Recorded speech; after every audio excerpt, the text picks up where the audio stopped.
지난 39년 동안 이민족의 회복과 하나님께서 이루실 복음 통일을 위해서 계속해서 기도해 오셨다는 그 이야기를 듣고 굉장히 감동을 받고 또 도전을 받게 되었습니다. 그러면서 그런 생각을 해봤습니다. 이 기도의 응답으로 저 같은 사람이 저 절망적이고 지옥과 같은 북한에서 나와서 이곳까지 올 수 있었다.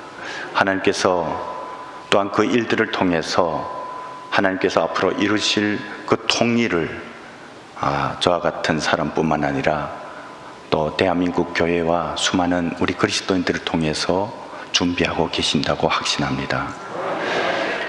이제 며칠 있으면 북한의 남침으로 한국전쟁이 발발된 지 72주년이 됩니다.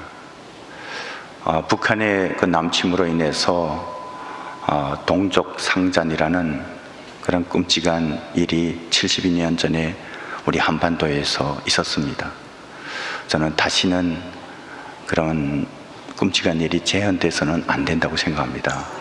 하나님께서 그 일들을 위해서 우리 한국교회를 세워주시고 특별히 이 청주 땅에 중앙순복음교회를 세워주심으로 인해서 이민족의 회복과 복음 통일을 위해서 기도하게 하시고 또한 하나님의 그 응답들을 이루어지는 것을 우리가 보게 하시고 그것에 대한 확신을 가지게 하시고 또 지금까지 하나님의 보호하심이 저 북한 땅 가운데도 이루어지기를 우리가 기대할 수 있는 것이라고 확신합니다. 저는 북한에서 이제 온 지 20년이 넘었습니다. 그런데 지금 대한민국에서 20년 동안 살다 보니까 우리 대한민국의 그 자유와 그리고 또 인권이 실현된 이 자유민주주의가 얼마나 소중한지 계속 또 날마다 새롭게 이렇게 깨닫게 됩니다. 특별히 이 호국보훈의 달이 되면 정말 70년 전에 우리 순국 선열들의 그 희생 정신이 없었다면 우리 대한민국이 저 북한처럼 만일 되었다면 어찌 되었을까 하는 때로는 그런 생각도 해봅니다. 정말 하나님께서 지켜주셨기 때문에 우리가 오늘과 같은 그 자유와 그리고 인권과 그리고 또 평등, 평화를 누릴 수 있는 것이라고 생각합니다. 그런데 안타깝게도 이 민족의 절반 땅, 저 북한 땅에서는 아직도 2,500만의 우리 동포들이 억압과 고통 가운데 살아가고 있습니다. 저는 북한을 생각해 보면 때때로 잠결에도 소스라쳐 이렇게 일어나게 될 때가 있습니다. 그것은 저뿐만 아니라 북한에서 온 수많은 탈북민들이 겪고 있는 그런 아픔입니다. 왜냐하면 그 땅에 그 가족들을 두고 또 고향 사람들을 두고 왔기 때문입니다. 그들이 지금도 당하고 있는 아픔과 고통을 너무나도 잘 알기 때문입니다. 그런데 또한 이 땅에 들어온 34,000명의 탈북민들이 그 북한 땅에서 살면서 받았던 그 아픔과 고통이 너무나 크기 때문에 그 트라우마를 가지고 있습니다. 그래서 밤에 잘 때는 꿈에서 악몽을 꾸는 거예요. 북한에 잡혀가거나 또는 북한 땅에서 쫓기는 그런 꿈을 꾸다가 소스라쳐 놀라 깨난다는 그런 이야기를 많이 듣습니다. 그건 뭘 말하냐면요, 북한에서의 삶이 지옥과 같다는 것이에요. 그렇게 고통스럽다는 것입니다. 저는 처음에 하나님을 알게 되었을 때 하나님 앞에 굉장히 불만했습니다. 하나님이 너무 좋으신 분 같은데 공평하지 않으시다고 생각되었어요. 왜냐하면 우리 한반도, 이 작은 한반도 땅에 왜 나라가 분단되고 두 제도가 존재하고 또 대한민국은 이렇게 풍요하고 자유로운데 저 북한은 저렇게 지구상에서 가장 억압되고 어둡고 고통스럽고 지옥과 같은 나라일까? 그래서 처음에는 그런 생각을 했습니다. 하나님도 능력이 부족하신가 보다, 지혜가 부족하신가 보다. 그래서 저 북한이 저렇게 되는 것을 어쩔 수 없었나 보다, 그렇게 생각했습니다. 그리고 한편으로는 하나님이 그렇게 능력이 많으신 분, 우주 만물을 창조하신 분인데 왜 이것을 막지 못했을까? 아마 저 북한 지역이 하나님에게 밉보였나 보다. 그래서 하나님께서 버리셨나 보다. 이런 생각도 했습니다.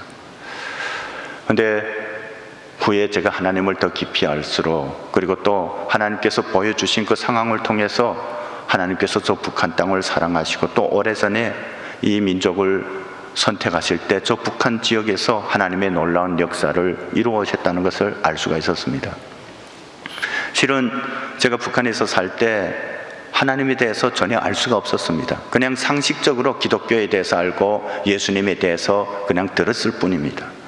근데 제가 탈북에서 중국에 와서 선교사님들을 만나고 보니까 저희가 북한에서 살면서 받았던 그 교육이 다 거짓이라는 것을 알게 되었습니다. 기독교는 나쁜 종교이고 아편가 같고, 그리고 기독교 선교사 또는 목사들은 다 이런 진짜 세상에서 제일 나쁜 사람이라고 그런 교육을 받았습니다. 지금도 저 북한 학교 교과서에 보면 선교사를 보고 선교사 놈이라고 이렇게 쓰여 있어요.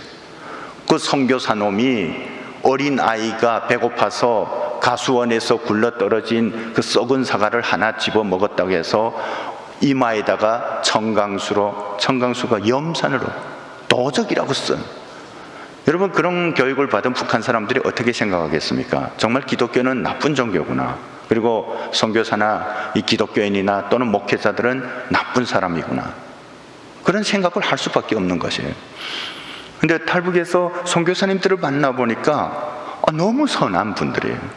너무 좋으신 분이고, 그리고 성경을 읽다 보니까 정말 북한에서 오랫동안 교육받았던 김일성 오록이라든가 소위 교시 말씀보다 100배, 1000배 더 좋은 진리라는 것, 그런 사랑의 말씀이라는 것을 알 수가 있었습니다.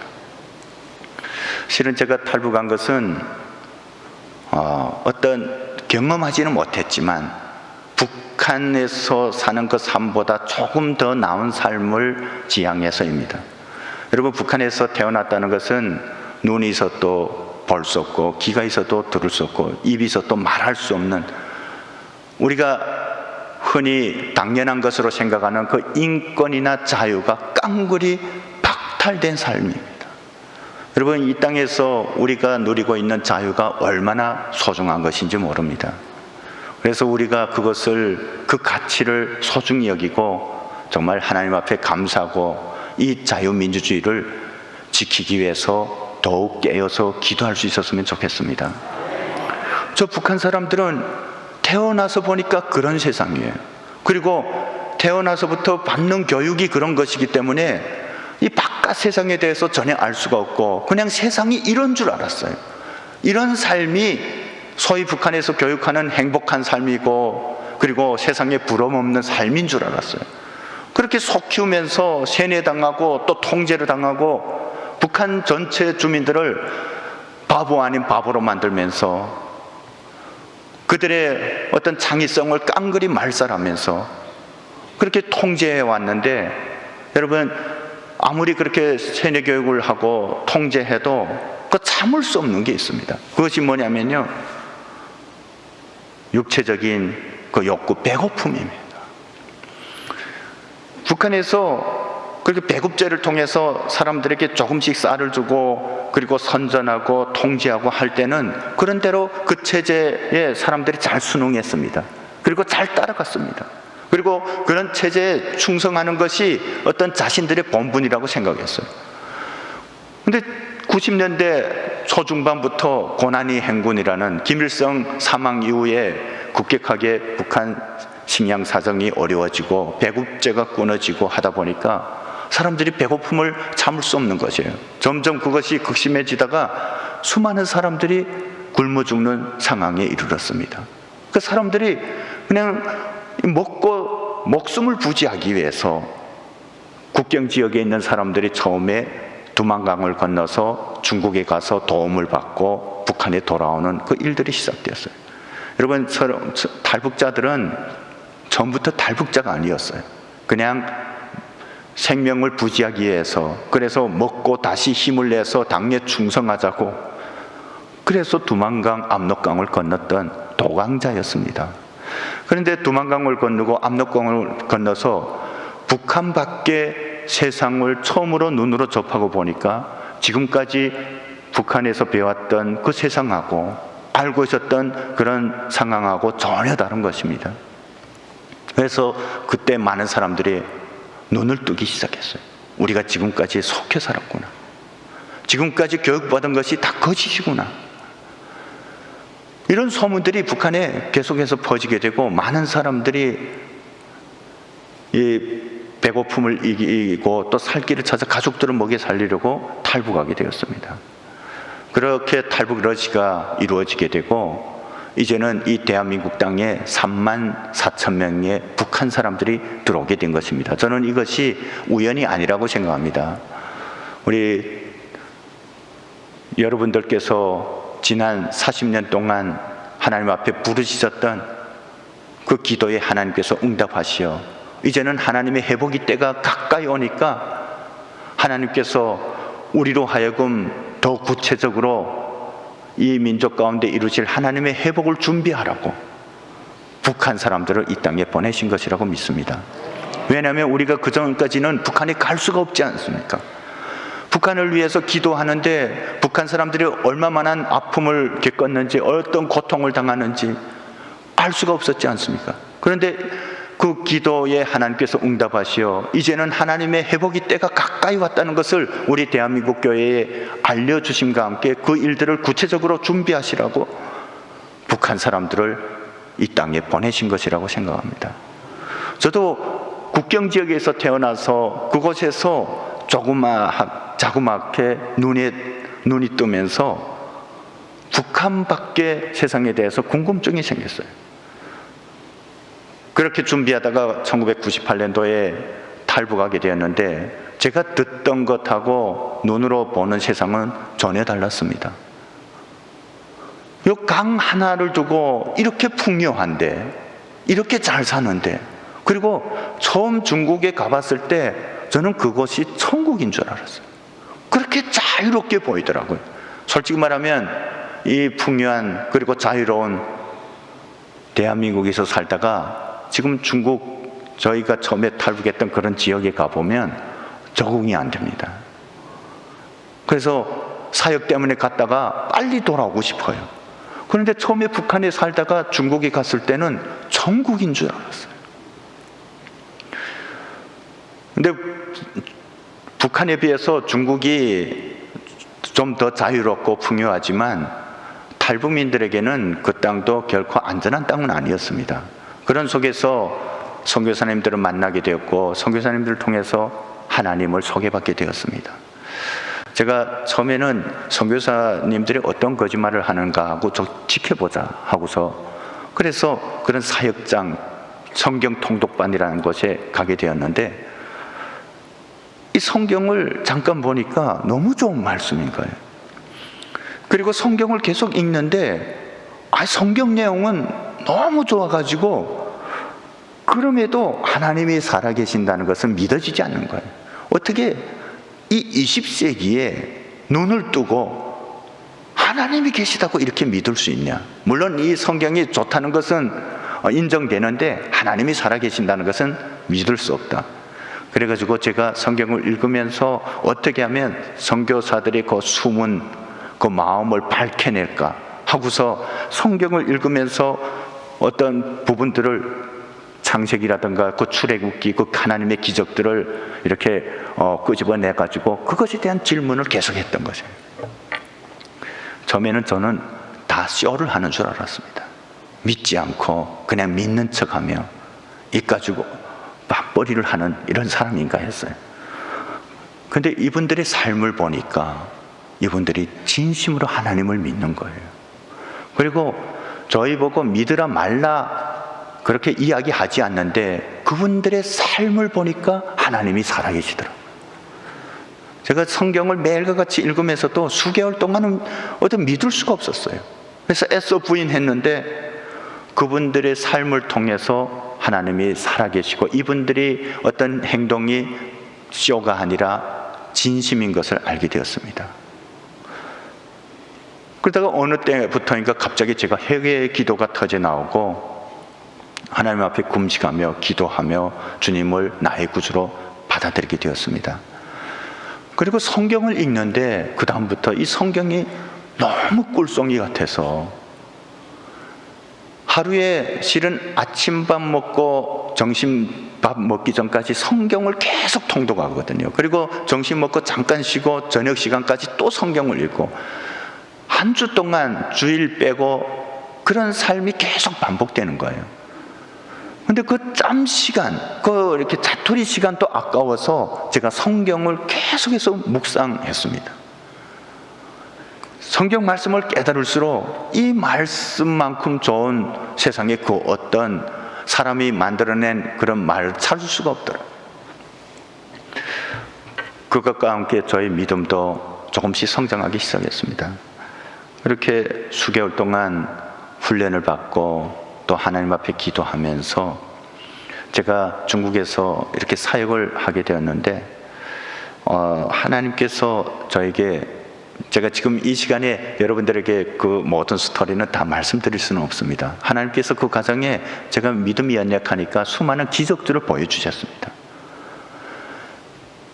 그렇게 사역을 하다가 제가 그때 당시에는 중국 하북성 지역에 있었는데, 안전한 지역에 있었는데 하나님께서 계속해서 마음을 주시는 거예요.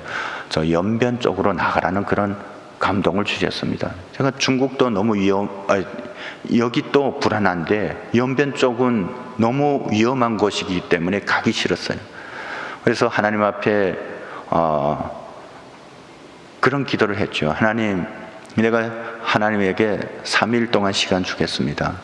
3일 동안 제가 요구하는 그것에 응답하면 이것이 하나님의 뜻인 줄 알고 순종하겠지만, 만일 그 응답이 이루어지지 않으면 하나님의 뜻이 아닌 줄 알고 제가 가지 않겠습니다. 실은 가기 너무 싫어가지고. 왜냐하면 연변은 그때 굉장히 위험한 곳이었거든요. 그런데 하나님께서 금식 기도를 그렇게 시작했는데 하루도 채 되지 않아서 제가 간구했던 모든 것을 응답하셨어요. 그래서 빼도 박도 못하고 제가 준비해가지고 연변 지역에 나오게 되었습니다. 그래서 거기서도 탈북민들을 신앙 교육하고 성경 통독하는 그런 사역을 하게 되었습니다. 그렇게 한 1년 정도 사역하다가 그때 저에게 어떤 기도 제목이 있었습니다. 그게 뭐냐면요, 하나님, 저에게 고난을 허락하여 주십시오. 좀 믿음이 생기니까 그런 기도를 하게 되었습니다. 여러분, 제가 굉장히 좋은 믿음을 가졌다고 생각하실 수가 있습니다. 혹시 그런 기도를 하시는 분 계십니까?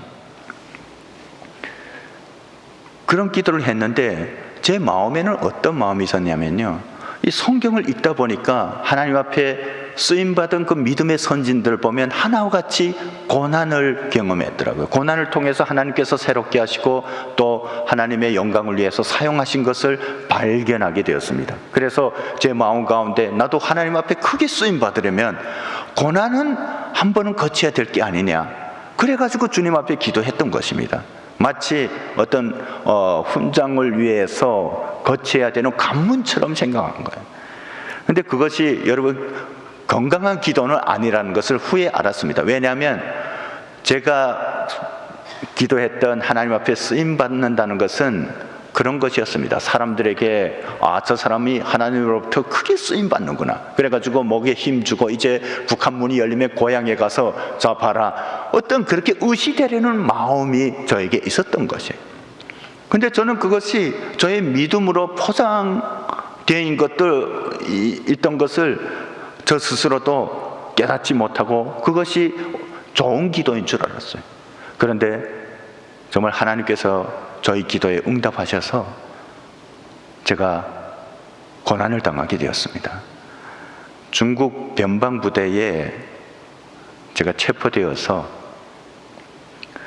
저 중국 연변에 영정에 가면 거기에 변방부대 감옥이 있습니다. 그곳에 제가 끌려가게 되었습니다. 그리고 그곳에서 독감방에 갇히게 되었어요. 원래는 독감방이 따로 없고 탈북자들이 잡히면 거기에 한 방에 몇십 명씩 넣었는데 저만은 특별히 독감방에 넣는 것이었어요. 저는 그때 하나님 앞에 그런 감사의 기도를 드렸습니다. 하나님 감사합니다. 저희 기도에 응답하셔서 감사합니다. 그런데 하나님, 제가 받을 고난이 어디까지인가요? 제가 여기서 열심히 찬양하고 기도하고 하면 적당한 때에 하나님께서 빌립보 감방에서 바울과 실라가 하나님을 찬양했을 때 그 옥터문이 흔들리고 열렸던 것처럼 그런 기적을 이루실 것이죠. 그래가지고 제가 매일과 같이 감방에서 기도하고 찬양했습니다. 그래서 그 간수들도 그 CCTV로 저를 감시하면서 굉장히 이상한 탈북자가 들어왔다고 그렇게 말했어요. 그런데 20일 지나고 30일 지나고 해도 왠지 그 기적이 일어나지 않았습니다. 제 마음에는 약간 불안한 마음이 들었지만 그래도 아직 때가 아닌가 보다 하고 계속해서 찬양하고 기도했어요. 저는 북한에 나갈 것이라고는 상상도 하지 않았습니다. 하나님께서 감당하지 못할 시험을 주시지 않는다고 했으니까. 그런데 35일 지나고 40일째 가까이 가자 제 마음에 슬슬 불안해지기 시작했어요. 마침내 40일 됐을 때, 39일 됐을 때 간수소장이 저를 불러내더니 내일에 북한으로 넘어간다는 것이에요. 그 전날까지 하나님을 찬양하고 기도하던 저희 입술에서 찬양이 멈췄어요. 그리고 하나님 앞에 항변하는 기도가 나오기 시작했습니다. 하나님을 원망하는 기도가 나오기 시작했습니다. 하나님, 이게 무슨 일입니까? 하나님 왜죠? 왜 내가 북한에 가야 합니까? 하나님 뭔가 착각한 게 아닌가요? 제가 뭘 잘못했어요? 제가 주님을 위해서 나의 삶을 드리겠다고 하고 기도하고 열심히 하나님의 일을 위해서 달려왔는데, 그런데 왜 하나님 나에게 이런 시련을 주십니까? 그날 밤 한잠도 못 잤어요. 저는 제가 이런 기도를 하는 것조차도 느끼지 못했어요. 그리고 40일 되던 날 제가 북한에 북송되게 되었습니다. 저는 그때까지만 해도 신락 같은 희망을 가지고 있었어요. 하나님께서 더 극적인, 더 리얼한 어떤 기적을 베풀려고 이런 상황을 허락하신 거다. 그래서 그런 것도 상상했어요. 지금 변방대 군인들 차를 타고 북한 쪽으로 가다가 어떤 기회가 돼서 제가 차에서 뛰어내려서 이렇게 가는, 근데 그런 기적도 무장 군인들이 2명이 저의 양옆을 지켜 서 있어서 그런 기적도 이루어지지 않았습니다. 그래서 제 마음을 달래느라고 북한하고 중국 사이에 쇠간 그 다리가 있습니다. 그것을 넘어갈 때 이제는 더 돌아설 수 없다는 것을 알고 북한 땅에까지 갔다가 하나님께서 더 극적인 기적을 이루시려고 그럴 수 있다, 이런 상상을 했습니다. 그리고 제가 북한 땅에 갔는데 북한 해령 보위부 감방에 갇히게 되었어요. 그런데 그런 기적은 오지 않았습니다. 그러니까 그런 신락 같은 희망을 접을 수밖에 없는 상황을 저는 알게 되었습니다. 그것이 뭐냐면 제가 이렇게 잡혀온 것이 그냥 우연히 다른 탈북자처럼 잡혀온 것이 아니라는 것을 북한 보위부에 가서 알게 되었습니다. 제가 중국에서 하나님을 믿고 또 남한에서 온 선교사님들과 함께 사역을 하고 미국에서 온 선교사님들과 함께 사역하고 탈북자들에게 성경을 가르치고 또 함께 먹고 살면서 양육하는 이런 모든 정보들이 북한에서 파견한 보위부 스파이에 의해서 다 포착돼서 북한 보위부에 보고되었던 것입니다. 그래서 북한 보위부는 제가 남한 사람들, 미국 사람들과 이렇게 대상하고 하는 것을 보고 제가 어떤 큰 임무를 받고 남한 안기부의 임무를 받고 이런 인물인 줄 알고 중국에 의뢰해가지고 중국 공안 당국이 아닌 중국 변방부대가 영길 시내까지 들어와서 포위하고 잡힌 것을 그때 알게 되었습니다. 제가 그것을 아는 순간 이제는 더 이상 살아날 수 있는 희망이 없구나. 신라같이 가지고 있던 그 모든 기대가 깡그리 허물어지는 것을 느꼈어요.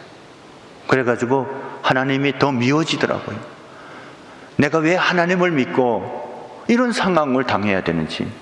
제가 그때 33살이었어요. 예수님은 33세 공생애를 마치시고 십자가에 죽으셨는데, 아니 나는 예수님도 아닌데 왜 나를 죽이시냐고. 그러면서 내가 왜 예수님을 믿어가지고 하나님을 믿어가지고 아직은 살 날이 많은데 이렇게 죽어야 되냐. 너무 억울했어요. 하나님이 너무 원망스러웠습니다. 저는 그때 저의 자신을 돌이켜볼 겨를도 없었습니다. 너무 죽는 것이 두려웠습니다. 여러분, 그런 상황이면 북한에서 살아나는 것은 어려운 일입니다. 북한에서 하나님을 믿는다는 것은 민족 반역죄입니다. 제가 그 보이부 감방에 한 보름 정도 이렇게 있다가 저를 따로 불러내서 북한 사람들도 잘 알지 못하는 그런 시설로 옮겨가게 되었어요.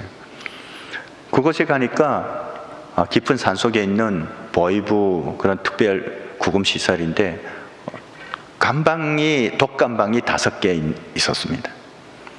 저는 그곳에서 누구도 모르게 그냥 죽이는가 보다 했는데 그것이 아니고 거기서 취조시설이었어요. 그 독감방에 들어가야 되는데 제가 갔을 때는 그 독감방 5개의 독감방에 사람이 한 명씩 다 차 있었습니다. 그러니까 할 수 없이 저를 한 분이 있는 감방에 일시적으로 넣는 것이에요. 그분은 이미 수개월 동안 그곳에서 치료를 다 마친 분이었습니다. 그래서 이제 판결을 기다리고 있는 그 상황이었는데 그곳에 넣은 것이에요. 여러분, 그 독감방이라는 것은 그냥 폭이 한 4m 되고 너비도 그렇고 세면이 콘크리트 시커먼 시멘트 벽이고 그리고 한 면은 전체로 철창으로 되어 있었습니다. 그 철창 그 밖에 복도가 되어 있고 간수가 5개 감방을 왔다 갔다 하면서 감시합니다. 그리고 드나드는 문은 이렇게 높이 1m도 안 되는 그런 철문이었어요. 밖에서 잠그고 열고 저희가 치료받으러 갈 때는 그것을 통해서 나가서 치료를 받고 들어오긴 했습니다. 그곳에서 하루에 16시간 동안 움직이지 못하고 올방자를 틀고 앉아 있어야만 했습니다. 그리고 올방자를 틀고 앉아 있는 것이 처음에는 쉬워 보이기도 합니다. 그런데 16시간 동안 움직이지 못하고 그렇게 앉아 있는 것은 너무나도 힘겨운 일이었습니다.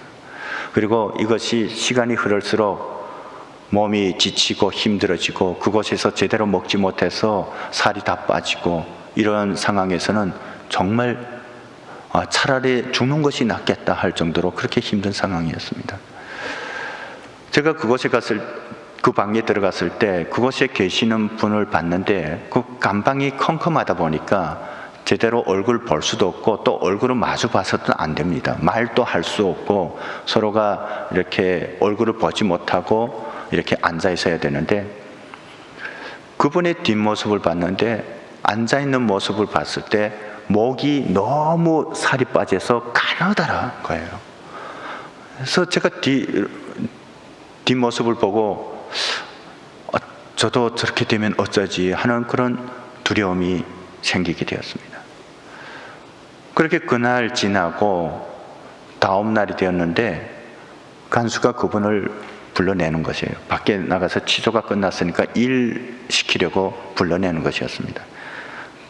그 형제님이 몇 시간 동안 밖에서 일하고 감방으로 돌아들었을 때 옷에 너무나도 많은 흙, 먼지가 있으니까 간수가 그 먼지를 옷을 벗고 털라고 그 감방 안에 이렇게 높이 한 60cm 정도 조금 더 높은 그런 화장실 아닌 화장실 같은 게 있었어요. 그곳에서 용변도 보고 또 식사를 하면 거기다가 그릇을 거기서 씻어야 하는 그런 곳이었어요.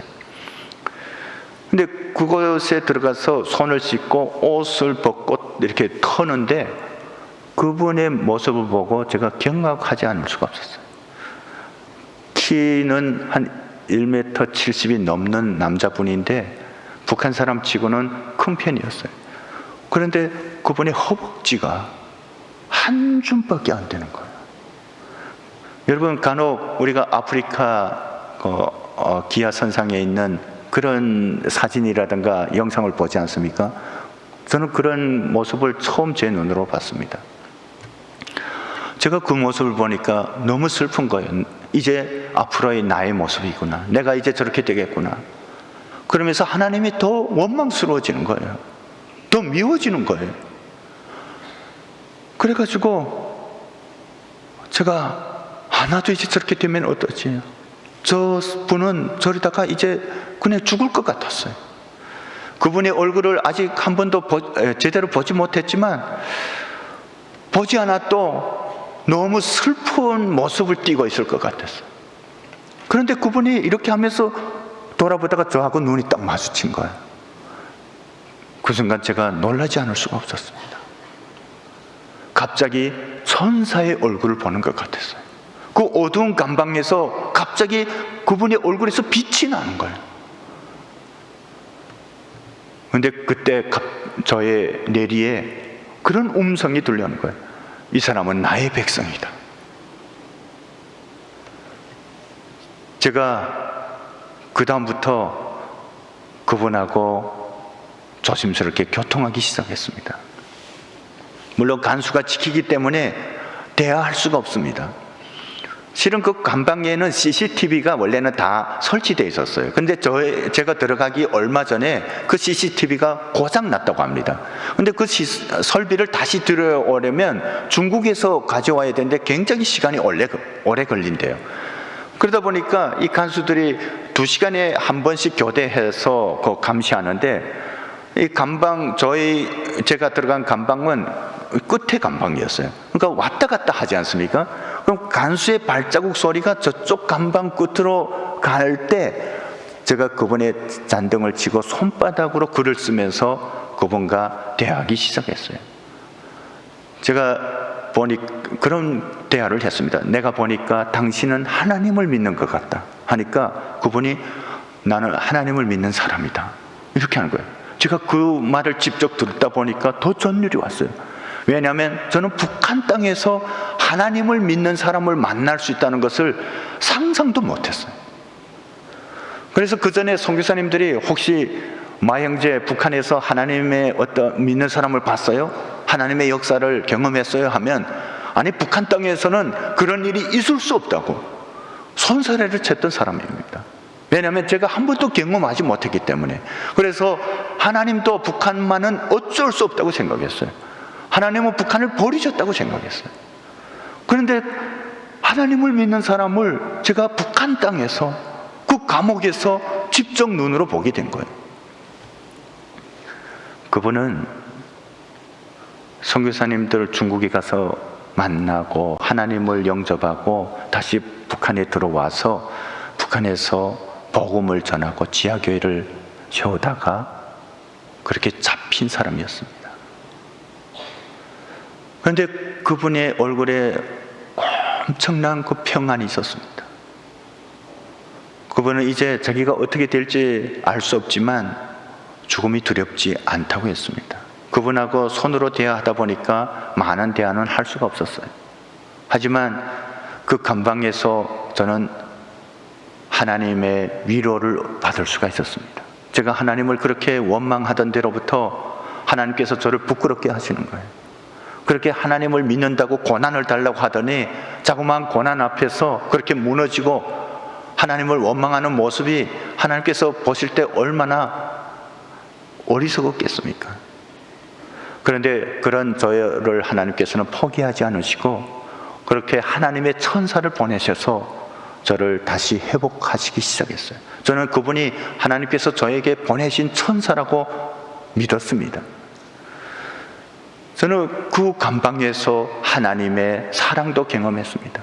여러분, 그 감방에서 한 일주일만 지나면 그냥 너무 배고픈 거예요. 왜냐하면 하루에 밥을 3끼 주는데 이 남한에서는 어떤 동물들도 먹지 않을 만한 그런 것들을 주는 거예요.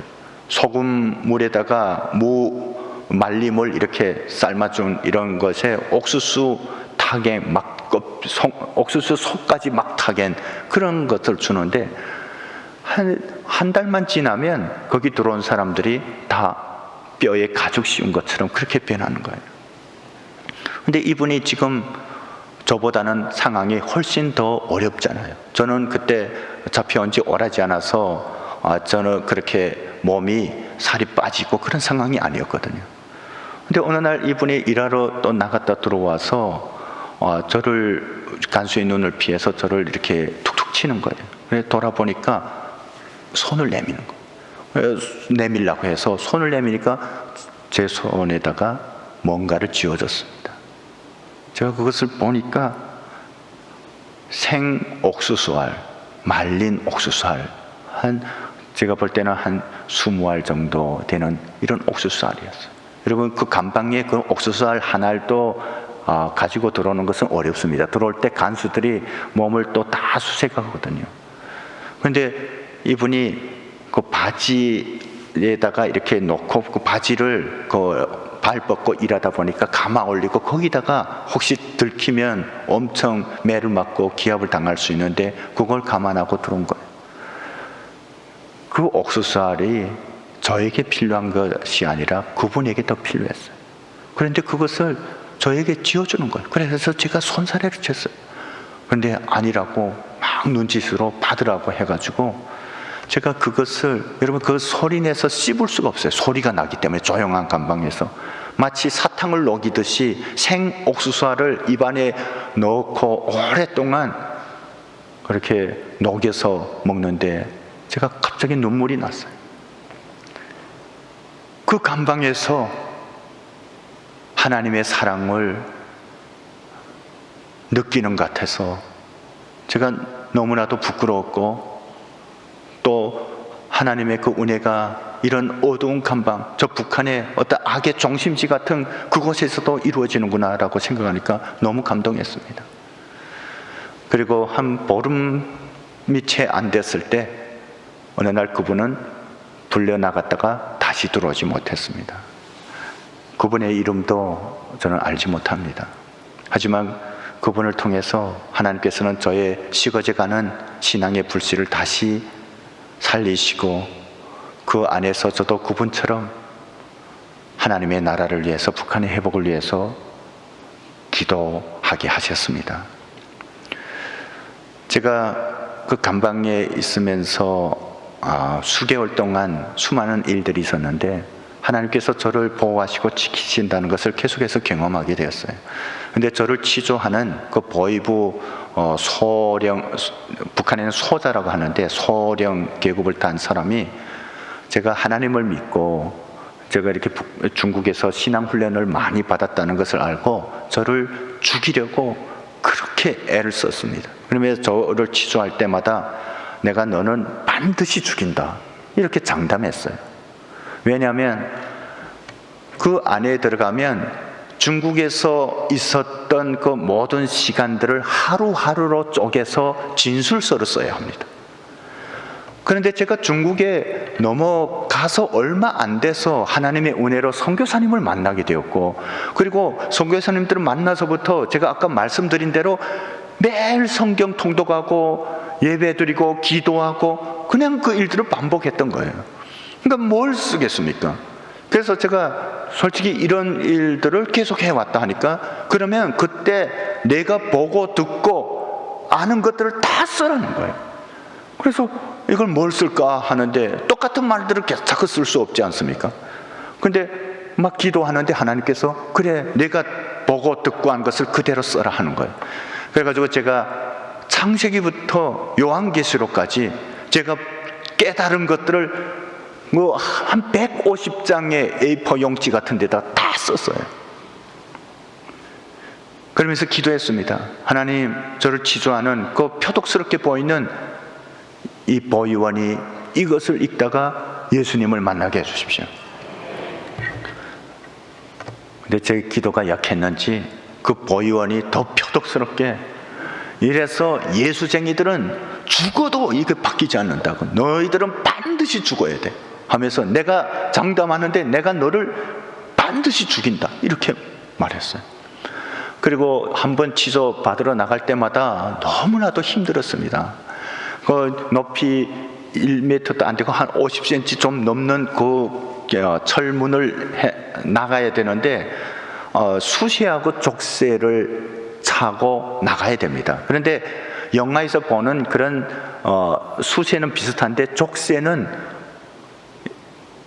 아마 중세시대에서도 그런 게 있었을지 모르겠지만 그와 비슷한 것이었어요. 제가 이전에는 그런 것을 스케치해가지고 보여드리기도 했었는데요. 이 뭐냐면요, 장마처럼 이 허벅지까지 싣는 것이에요. 족쇄가 이렇게 철근을 둥글게 이렇게 고리를 몇 개 만들어 가지고 그 철근을 몇 개를 대 가지고 장마처럼 싣는 겁니다. 그리고 발목에다가 그 자물쇠를 잠갔어요. 그렇게 해 가지고 관절을 굽히지 못하지 않습니까? 그런데 그것을 걸어가는데 이 근육이 땅바닥을 디딜 때마다 너무 팽창돼 가지고 복숭아뼈가 그 쇠에 막 지지개져서 피가 흐르고, 근데 이것이 너무 고통스러운 거예요. 그걸 차고서 그 작은 철문을 나가는 것도 너무 힘들었습니다. 그리고 어떤 때는 취소받고 들어와서는 그 간수들이 그 배식구로 다리를 내밀어 하고 자물쇠를 벗겨야 되는데 자물쇠가 너무 녹슨 것 돼서 벗기지 못해서 그걸 그대로 신고서 잤던 적도 있었습니다.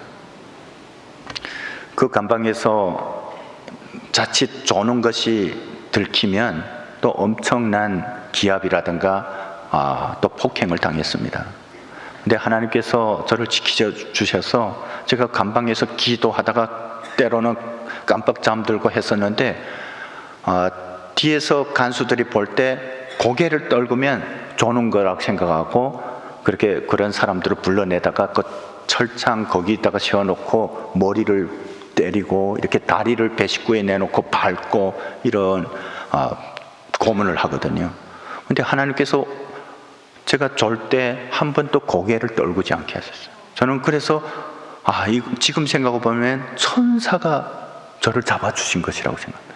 제가 그 후에 대한민국에 와서 지하철을 타고 가다가 졸리면 저도 모르게 옆에 사람 어깨에 막 기대고 이렇게 잘 때 보면 지금은 왜 그게 안 될까? 지금 생각해보면 주님께서 지켜주신 거예요. 그렇게 3개월 지나고 4개월 돼갈 때 저의 몸도 처음에 제가 감방에서 만났던 그분처럼 되어 있었습니다. 그래서 하루에 5분이나 10분 정도 운동하는 시간을 주는데 감방 안에서, 그전에는 제가 그 시간을 아껴가면서 열심히 운동했었는데 그 시간 되니까 일어날 힘이 없는 거예요.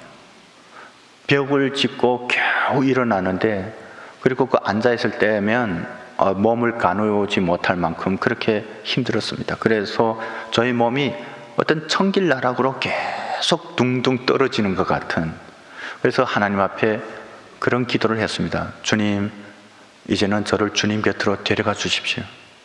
왜냐하면 제가 이런 상황에서 이제 정치범 수용소 가거나 어디 가도 살아남을 수 없다고 생각했어요.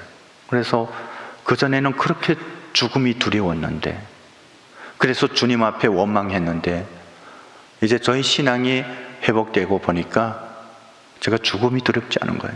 그래서 하나님 앞에 저를 빨리 데려가 달라고 계속 기도했습니다. 근데 그때마다 하나님께서 응답하시지 않는 거예요. 그러다가 어느 때인가 저의 마음 가운데 그런 마음을 주시더라고요. 아직 때가 아니다. 그래서 저는 그런 것이 이해되지 않았어요. 왜냐하면 때가 아니면 제가 뭘 할 수 있습니까, 하나님? 제가 이 감방에서 이렇게 힘없이 그냥 죽어가고 있는데 제가 뭘 할 수 있습니까? 근데 계속 하나님께서 주시는 마음은 아직 때가 아니라는 거죠. 도검찰서 검사가 마지막에 와서 너는 사형이라고 했어요. 저는 그것을 이미 그냥 생각하고 있었기 때문에 담담하게 받아들였습니다. 그래서 하나님이 이제 내가 이런 판결도 받았는데 빨리 데려가 달라고. 그런데 하나님께서 계속 똑같은 그런 응답을 주시는 거예요. 때가 아니라고. 그렇게 기다리고 있는데 갑자기 저를 불러가지고 제 고향 군에서 보위원들이 그 먼 곳까지 와서 저를 이송해 가는 겁니다. 이제는 정말 어디 정치범 수용소 보내거나 그런 때가 왔나 보다 하고 제가 저희 고향으로 가게 되었습니다. 근데 거기 가서 또 보위부 감방에 갇혀 있는데 거기서도 하나님을 믿는 사람을 또 만나게 됐어요. 제가 실은 그 감방을 몇 개 옮겨 다니면서 북한 땅에서 하나님을 믿는 사람을 여러분을 만나게 되었습니다. 저는 그것을 통해서 북한을 향한 하나님의 역사는 지금까지 멈춘 적이 없다는 것을 알게 되었어요. 정말 여러분들께서 지난 40년 동안 이 민족의 회복을 위해서 기도하시고 또 부르짖은 그것을 하나님께서는 계속 이루고 계셨던 것입니다. 그런 사람들을 보고 나니까 제가 하나님의 계획이 이 땅 가운데서 사라지거나 멈춘 것이 아니구나. 하나님께서 저 북한을 버리신 것이 아니구나. 그러니까 소망이 생기는 거예요. 그런데 제가 살아나갈 수 있다는 확신은 가지지 못했습니다. 그러다가 제가 거기 감방에서 또 다른 감방으로 다른 곳으로 옮겨가고 하다가 마지막에는 거의 제 보기에는 거의 시체처럼 된 거예요. 마지막에 거기 있던 그 보안원들이 제가 이대로 두면 죽을 것 같으니까 저희 가족들을 불러서 내보냈어요. 저는 처음에 그것이 꿈인 줄 알았습니다. 그런데 이게 진짜더라고요. 현실이더라고요. 그 순간 하나님께서 나를 살리셨다는 것을 확신하게 되었습니다. 그러고 보니까 제가 너무 부끄러운 거예요. 내가 하나님 앞에 얼마나 불평했는데, 얼마나 불만했는데, 그런 나를 하나님께서 왜 살리셨는지, 제가 지금 그곳에서 나온다는 자체가 기적이거든요. 제가 나오자 저를 아는 많은 분들이 북한 사람들 자체가 그런 말을 했어요. 야, 이건 기적이다. 어떻게 나올 수 있었냐? 그래, 나오게 된 비결이 뭐냐 하는데 저도 대답할 수가 없었어요. 왜냐하면 어떻게 나왔는지 저도 모르니까. 여러분, 하나님의 기적은 지금도 이루어집니다. 그래서 제가 하나님 앞에 너무 부끄러워서 하나님, 저를 왜 살리셨습니까? 하는데 그때 또렷한 음성으로 저에게 그런 말씀을 하셨어요. 내가 말하는 것처럼 내가 잘나서도 특별해서도 아니고 내가 믿음이 좋아서도 아니다. 그것은 이 땅을 내가 사랑하고 이 땅을 회복한다는 나의 징표이다. 내가 이 땅에서 내가 어떤 일들을 이루고 있는지 내가 보았지 않느냐. 그것을 많은 사람들에게 알릴 사명이 있다. 그래서 제가 저의 형의 잔등에 업혀 나오면서 그런 소원을 했습니다. 하나님, 이제는 내가 죽어도 살아도 주님을 위해서 살겠습니다. 제가 이제 대한민국에 가서 신학을 하겠습니다. 제가 지금 그 앞날이 어떨지도 모르고 하나님께서 나를 살리셨다는 그 확신이 있었기 때문에 제가 신학을 하겠다고 소원했습니다. 그리고 제가 감시하고 저희가 몸이 혹시 살아서 몸이 회복되면 다시 잡혀가야 되는데,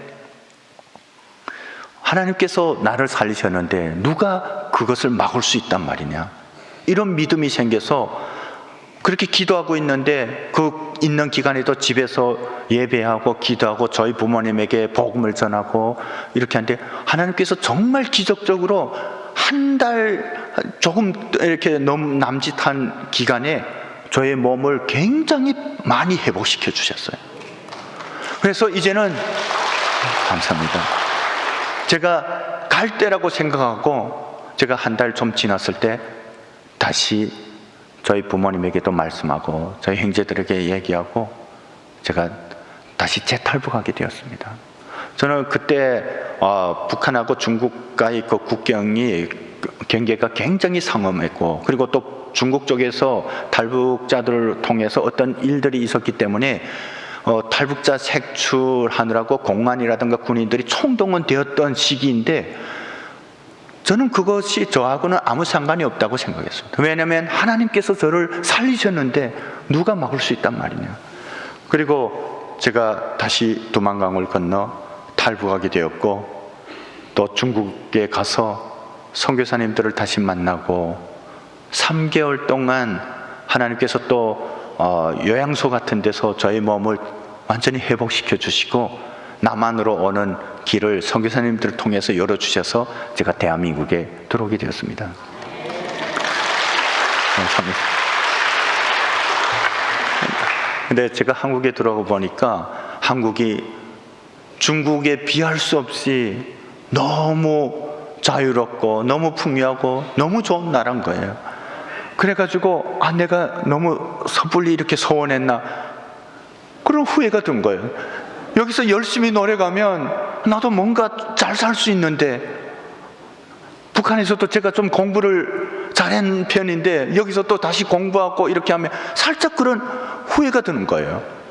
그런 저를 하나님께서 딱 잡으셔서 오자마자 저 BDTS라고 그런 DTS 훈련을 통해서 다시 하나님의 사명을 확인시켜 주시고, 제가 더 이상 다른 생각을 가지지 않고 신학을 하게 되고, 또 한국교회에서 사역하다가 2011년에 교회를 개척하게 되었습니다. 근데 하나님께서 저에게 처음에는 좀 조급한 마음을 주신 것이 아니라 하나님께서 이제 이루실 일이 너무나도 가깝다고 생각했어요. 그래가지고 제가 신학을 하면서도 내가 이 신학교 공부하는 기간에 하나님께서 저 북한의 문을 여시면 어쩌지 하는 조급한 마음에서 했던 거예요. 근데 5년 지나고 10년 지나고 15년 지나고 20년 되는 지금까지 북한의 문이 열리지 않고 있습니다. 저는 그 부분에 대해서 처음에는 하나님이 왜 아직도 북한의 문을 여시지 않습니까? 처음에는 좀 불만스러운 이런 기도를 많이 했어요. 빨리 여셔야지, 얼마나 많은 우리 동포들이 고통을 당하고 있습니까?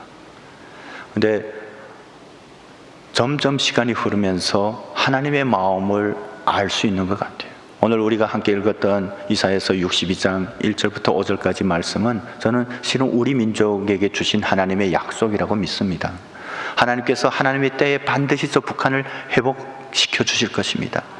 그때에 우리 민족은 남과 북이 그리스도 안에서 하나가 되어서 열방을 향한 하나님의 구원의 계획을 감당하게 될 것이고, 또 주님의 다시 오심을 준비하게 될 것이라고 확신합니다.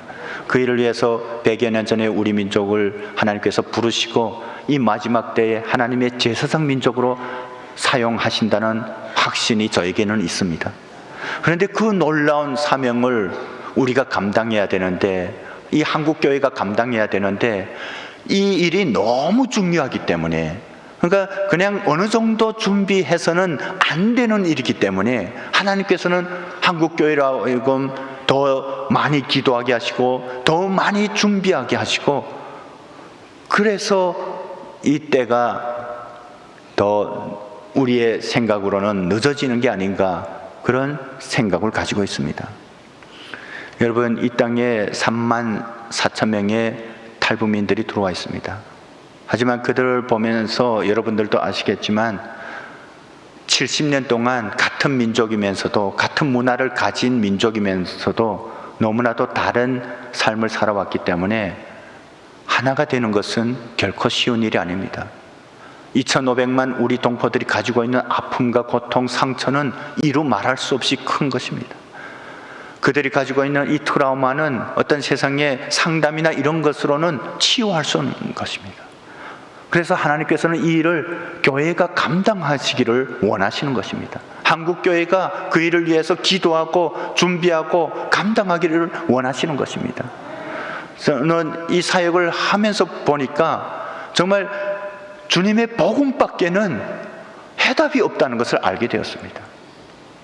그렇게 정말 그 간증을 들으면, 그들의 삶을 들으면 눈물 없이는 들을 수 없는 그런 스토리임에도 불구하고, 그들이 예수 그리스도를 만나고 나면 그렇게 180도 바뀌는 것을 볼 때 하나님께서 그런 것 때문에 이렇게 오래 기다리시는 것이 아닌가, 그렇게 생각합니다. 이제 우리에게 그러한 사명이 있습니다. 우리가 주님의 눈물과 주님의 마음을 가지고 그 사명을 감당해야 됩니다. 저는 이제 저 북한이 회복될 때 하나님의 그 역사는 북한에서 끝나는 것이 아니라고 생각합니다. 저 북한의 회복과 복음 통일은 하나님의 그 마지막 구원과 역사를 이루기 위한 중요한 관문이고 과정이라고 생각합니다. 저 북한이 회복될 때 통일된 한반도 교회를 통해서, 한국 교회를 통해서 하나님께서는 열방을 치유하게 되실 것입니다. 열방을 회복하시게 될 것입니다. 우리는 그런 사명을 받았습니다. 여러분도 아시는 것처럼 저 북한 땅은 하나님께서 오래전에 치유하신 땅입니다. 평양은 동방의 예루살렘으로 불렸습니다. 그리고 그곳에서 흰옷 입은 백성들이 주일이면 구름과 같이 그 장대제 언덕에 예배드리러 가는 모습을 보고 외국에서 온 선교사님들도 우리나라 사람들을 선민이라고 불렀습니다. 그랬던 땅이 지금은 우상 숭배의 중심지가 되었지 않습니까? 하나님께서 얼마나 마음 아파하시겠습니까? 하지만 하나님의 역사는 실패한 것이 아니라는 것입니다. 하나님께서는 반드시 그 땅을 회복시키신다는 것입니다. 그래서 우리에게는 소망이 있습니다. 저는 한편으로는 그런 생각을 해보았습니다. 남북 분단은 우리 민족에게 허락된 바벨론 포로라고 생각했습니다. 하나님께서 이스라엘 민족을 바벨론 포로라는 고난을 허락하신 것이 그들이 미워서 또는 그들을 버리신 것이 아닌 것을 우리는 알고 있습니다. 그들을 사랑하기 때문에 그들에게 하신 약속을 이루시고자 그들에게 그런 고난을 허락하셨던 것입니다. 저는 그 증거가 이 한반도 절반 땅에 우리 대한민국 교회를 허락하신 것이라고 생각합니다. 우리 한반도 전체가 저 북한 같았다면 우리 민족에게 무슨 소망이 있었겠습니까? 그런데 한국 교회를 남겨두시고 또 이 땅 가운데 자유와 인권이 실현된 이런 나라를 세워주신 것은 하나님께서는 이제 하나님의 때에 저 북한을 그런 방법으로 회복하신다는 증거라고 확신합니다. 그래서 우리가 기도해야 합니다. 여러분들께서 39년 동안 이렇게 기도하신 것이 결코 헛되지 않음을 믿으시기 바랍니다. 그리고 그것에 대해서 하나님께서는 분명히 하늘나라에 여러분들의 그 모든 수고와 헌신에 세상에서 상상도 할 수 없는 하나님의 상급으로, 하나님의 칭찬으로 갚아주실 것이라고 확신합니다. 그런 믿음으로 준비하는 우리 사랑하는 청주 중앙순복음교회 믿음의 성도님들 되시기를 주님의 이름으로 축복합니다. 기도하시겠습니다.